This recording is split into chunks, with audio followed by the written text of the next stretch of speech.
এই যে নিন স্যার শশা খান। আমি খাবো না শশা, আপনাদের চাপে আমার গু হয়ে যাচ্ছে কষা। আপনার দিন বরাবর কিস্তিটা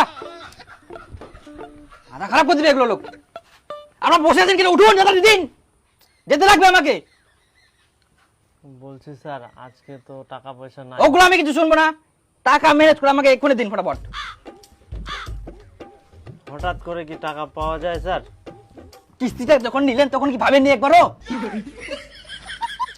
এ তো চাপে। আচ্ছা স্যার আপনি বসেন, আমি টাকা নিয়ে আসছি। কোথায় যাবেন আবার টাকা নিতে? যাবো না তো, এখানে মাটি খুঁড়ে টাকাটা বের করবো। আজব কথা কয়, বসুন আমি টাকা নিয়ে আসি। তাহলে আমিও আপনার পেছনে পেছনে যাবো, চলেন। টাকা আনতে গিয়ে আবার কোথায় লুকায় থাকবেন? চলেন চলেন। আচ্ছা এদিকে যেতে দিবেন না, তিন ভাড়া যাবো। চিনাবেন না, ওই কিস্তি দিতে আসিস, কিস্তি দিব চলে যাবি, গরম দেখাবি না। কিস্তি দিতে পারছি না, আবার গরম দেখাচ্ছেন আপনি। চুপচাপ কিস্তি দিয়ে দিন ফটাফট। আল্লাহ, কিস্তি নিবা আসিয়া তো গরম দেখা।